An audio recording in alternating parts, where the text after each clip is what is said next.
शिक्षा की ज़रूरत है। तिरहुत के चारों जिले में इस तरह के कोई संस्थान नहीं है। और सामाजिक कार्यकर्ता हूँ।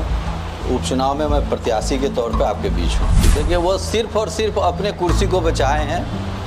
तिरहुत के स्नातकों के हितों के लिए कोई कार्य नहीं किया। भारत में तिरहुत में ऐसा संस्थान खड़ा करेंगे, चाहे वो इंजीनियरिंग के क्षेत्र में हो, मेडिकल के क्षेत्र में हो, स्किल डेवलपमेंट के क्षेत्र में। हम माता जानकी के नाम पर कौशल विश्वविद्यालय की स्थापना करें।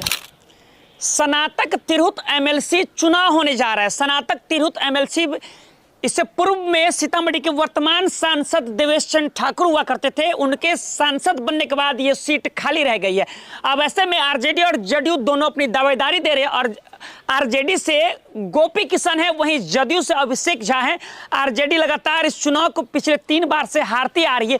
इस बार आरजेडी का लक्ष्य है कि अपने नए वोटरों के साथ अपने मजबूत दावेदारी को पेश करना। इस जंग में कौन जीतेगा, ये सबसे बड़ी बात है। वहीं आपको बताते चले कि बीते दिनों में सीतामढ़ी में भीमराव अंबेडकर यूनिवर्सिटी सीनेट के सदस्य मनोज कुमार वत्स भी अपना प्रेस वार्ता कर ये दावेदारी दे रहे हैं कि तिरहुत एमएलसी चुनाव में वो भी खड़े हो रहे हैं। अब ऐसे में वो क्या कुछ कह रहे हैं, देखिए हमारे वीडियो में। उन्होंने मुख्यतः बातें की अप्लाइड एजुकेशन की। अप्लाइड एजुकेशन से रोजगार कैसे मिलेगा, शिक्षा के स्तर क्या बढ़ेंगे। आपको बताते चले, इससे पूर्व में भी बहुत सारे एमएलसी रह चुके हैं। ग्रेजुएशन जो है वो पहले 3 वर्ष का था, 5 वर्ष का हो गया। इसको लेकर क्या कुछ बातें हुई और एमएलसी के दावेदारी दे रहे मनोज कुमार वत्स ने प्रेस वार्ता में क्या कुछ कहा, देखिए हमारे वीडियो में। अभी देवेश चंद्र ठाकुर जी को लोकसभा चुनाव में विधान पार्षद थे, पहले लोकसभा चुनाव में विजय हो गए तो ये पद रिक्त हो गया। उपचुनाव हो रहा है। इस उपचुनाव में मैं बिहार विश्वविद्यालय में सीनेट का मेंबर हूँ और सामाजिक कार्यकर्ता हूँ। उपचुनाव में मैं प्रत्याशी के तौर पे आपके बीच हूँ। ये पहला मुद्दा तो यह है कि हम सब लोग जानते हैं कि जहाँ हम लोग बैठे हैं ये माता सीता की प्रकाट स्थली है, बुद्ध की कर्म भूमि है, महावीर की जन्मभूमि है, लोकतंत्र की जननी है। लेकिन शैक्षणिक तौर पे तिरहुत काफ़ी पीछे है। हम सिर्फ मजदूर मुहैया कराने वाले तिरहुत के लोग रह गए हैं।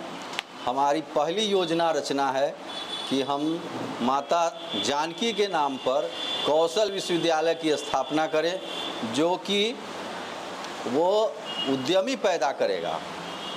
यहाँ बाहर के लोग आके रोज़गार देने वाले होंगे।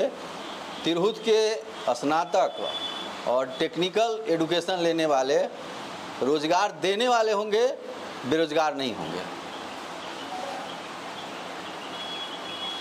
किस मकान कहाँ होगा सर? आप इसी क्षेत्र के हैं कि बाहर से? हम मुजफ्फरपुर ज़िले में मोतीपुर ब्लॉक के रहने वाले हैं। वहाँ एक नरियार गांव है, वहीं का मैं रहने वाला हूँ। अभी किस पद पे हैं?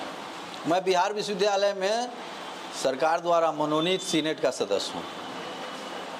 बिहार विश्वविद्यालय मतलब BRA BU। चुनाव निर्दलीय लड़ेंगे या पार्टी से चुनाव स्वतंत्र लड़ेंगे। इससे पहले भी सर आप किसी चुनाव में भाग लिए हुए हैं? नहीं, इससे पहले मैं स्थानीय स्तर पर कुछ पंचायत के चुनाव में मैं भाग लिया था, लेकिन विधान परिषद के चुनाव में मैं पहली बार आया हूँ। जिले के लोगों को कुछ कहना चाहेंगे क्या? जिले के लोगों का मूल विषय है कि सीतामढ़ी जिले का स्वाभिमान को बढ़ाना है और यहाँ निजी विद्यालय हैं, उनके साथ जो सरकार की प्रताड़ना हुई है उन्हें संरक्षित करना है, उन्हें किसी प्रकार की कठिनाई नहीं हो और स्नातकों का मनोबल आगे करना है।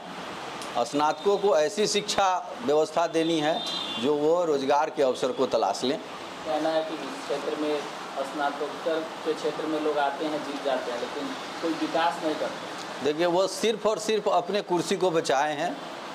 तिरहुत के स्नातकों के हितों के लिए कोई कार्य नहीं किया। वो सिर्फ और सिर्फ अपनी वाहवाही लूटे हैं। अगर यही स्थिति रहती, अगर वो कुछ करते तो तिरहुत में एक भी प्रामाणिक इंजीनियरिंग कॉलेज नहीं है, एक भी मेडिकल कॉलेज प्रामाणिक नहीं है, एक भी आपको फैशन डिजाइनिंग की इंस्टीट्यूट नहीं है, एक भी ड्रामा की इंस्टीट्यूट नहीं है, एक भी स्किल डेवलपमेंट का इंस्टीट्यूट नहीं है, एक भी योगा का इंस्टीट्यूट नहीं है।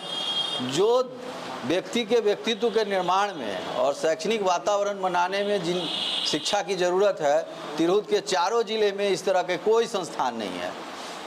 अगर हम लोग आते हैं तो एक ऐसा वातावरण बनाएंगे जिससे कि बिहार ही नहीं, भारत में तिरहुत में ऐसा संस्थान खड़ा करेंगे, चाहे वो इंजीनियरिंग के क्षेत्र में हो, मेडिकल के क्षेत्र में हो, स्किल डेवलपमेंट के क्षेत्र में हो, फिलॉसफी के क्षेत्र में हो।